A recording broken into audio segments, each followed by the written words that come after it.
그런 문제는 더 얘기를 안 해도 될 줄 알았는데 이탈리아 문제가 예상외로 빨리 네. 불거졌습니다. 다음 화면에서 보시는 바와 같이 이탈리아와 그리스는 뭐 지하 경제 규모가 크다는 점 혹은 정치 환경이라든지 유사한 점도 있습니다만 큰 차이점이 있습니다.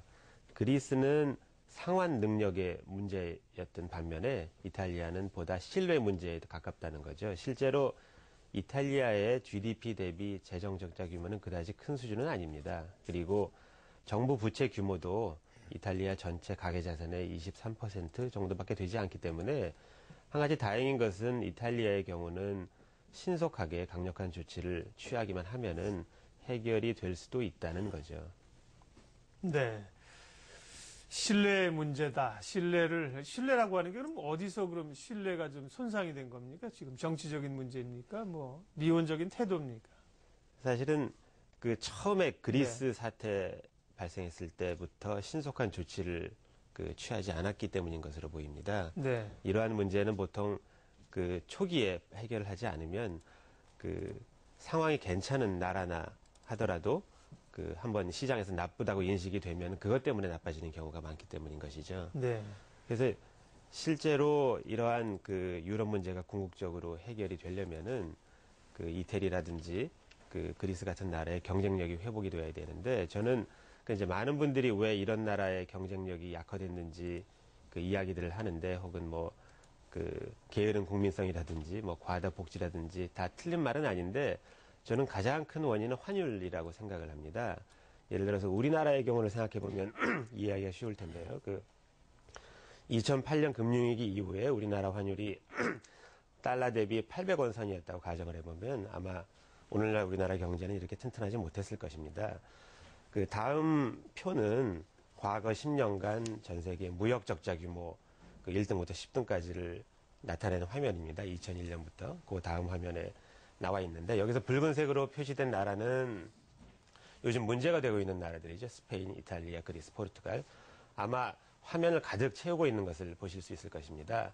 하지만 그 다음 표는 그 이전 10년 이제 두 화면으로 나누어져 있는데요. 그 마찬가지로 그 무역 적자 10위권을 나타낸 표인데 여기서 보면은 확연히 붉은색으로 된 나라들 수가 적은 것을 보실 수 있을 겁니다.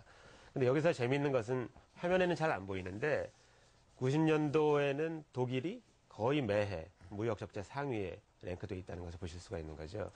이와 같이 독일이 유로화 사용에 큰 혜택을 받는데 지금까지 보면은 독일이 내 돈은 못 쓰고 알아서 해결하라 이런 태도를 취하는 바람에 유로화 그 해결이 늦어진 것 같습니다. 따라서 하지만 그 이탈리아와 같이 큰 나라의 위기가 생겼기 때문에 아마 앞으로는 독일도 보다 신속하고 강력한 조치를 취할 가능성이 많아졌고요. 그리고 마지막으로 증시에 미치는 영향인데 저는 이 유럽 문제는 실물 경제에도 영향을 미치지만 그보다는 심리에 영향을 네. 미치니 더 크다고 생각을 합니다. 그래서 금융위기 때 2008년과는 달리 큰 폭의 하락보다는 앞으로 변동성은 커지지만 지그재그로 계속 앞으로 나가는 그런 장세가 계속될 가능성이 훨씬 많아 보입니다. 네. 유럽 문제, 독일의 역할이 중요하다는 말씀입니다.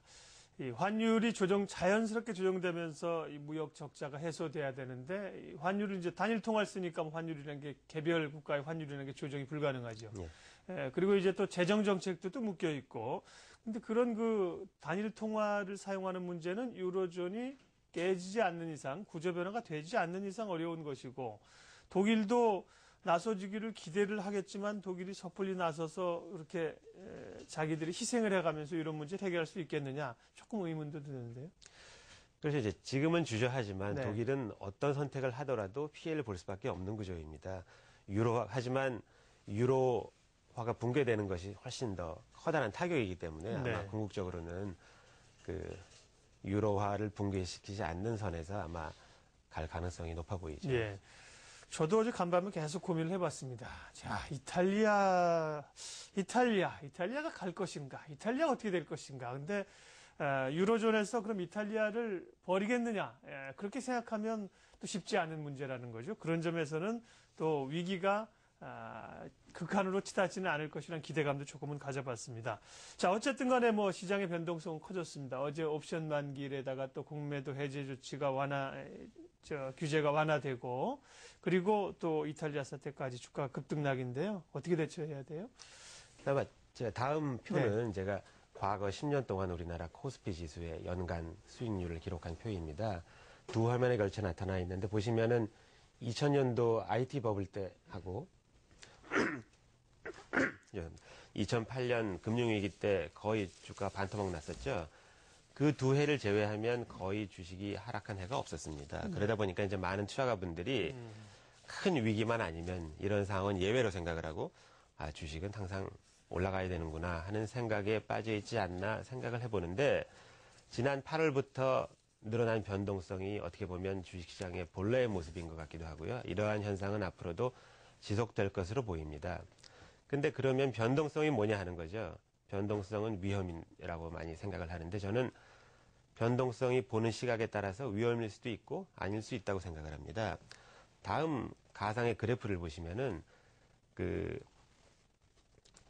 제일 위에 있는 거는 변동성은 있지만 지그재그로 상승하는 이제 그래프이고요. 제일 아래 거는 변동성은 없는데 결국 시간이 지나면 하락하는 그런 주가를 가상으로 그린 건데 변동성이 없기 때문에 뭐 매일매일 가슴 졸릴 일은 없겠죠. 하지만 투자에서 중요한 것은 결국 시간이 지나서 수익이 나야 되는 것이죠. 그래서 저는 어떤 면에서 위험이라는 거는 변동성보다도 시간이 지났을 때 원금 상실할 확률이 얼만큼 되느냐 하는 게 위험이라고 생각을 합니다. 하지만 많은 개인 투자가분들이 주식시장에서 손해를 보는 이유는 고점에 들어갔다가 저점에 매도를 하는 거죠. 이 변동성을 견디지 못하는 것입니다. 따라서 그런 의미에서는 또 변동성이 위험이라고 볼 수가 있기 때문에 이러한 변동성을 잘 대처해야 되는 그런 투자를 해야 될 것이라고 생각을 하고 있습니다. 네.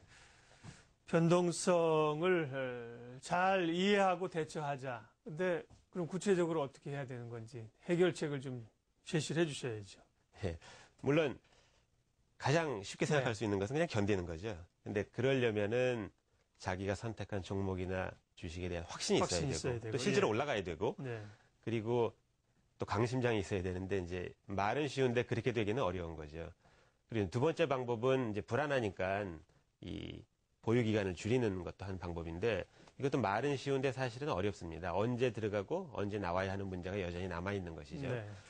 그래서 보다 쉬운 방법은 분산 투자를 하는 것인데 이제 어떤 분들은 분산 투자하면 종목 수만 많으면 분산이라고 생각하는 경우가 있는데 실제는 성격이 다른 그런 투자가 섞여야 분산이 되는 거죠. 그래서 대형주, 소형주 예를 들면은 또 그 가치주, 성장주 이런 식으로 섞여야 되는데 요즘은 특히 ETF가 많이 발달을 했기 때문에 잘 모르면은 뭐 가치주 ETF도 있고 성장주도 있고 또한 요즘은 다른 나라 지수뿐만 아니라 뭐 상품 다양한 ETF가 있기 때문에 분산 투자를 할 수 있는 방법은 많이 있다고 생각을 합니다. 그리고 이제 마지막으로 어떤 분들은 분산 투자를 하기 위해서 인덱스 뭐 ETF도 있고 펀드도 있지만 인덱스에 투자를 하는 경우가 있는데 여기서 주의해야 할 것은 인덱스는 종목은 분산이 많이 되어 있는 거죠. 전 종목을 사는 거니까. 하지만 가장 어려운 것은 언제 들어갔다 나오는 거냐 하는 겁니다. 주식 투자에서 진짜 가장 어려운 것은 주가 예측하는 거죠. 저도 예측을 가끔 하지만 실제로 가장 어렵습니다. 따라서 정말 극단적인 분산 투자를 하려고 하면은 이러한 인덱스를 적립식으로 해야 종목도 분산을 하고 타이밍도 분산을 할 이러한 그러니까 인덱스에 투자를 할 때는 반드시 적립식으로 해야만 된다는 것이죠.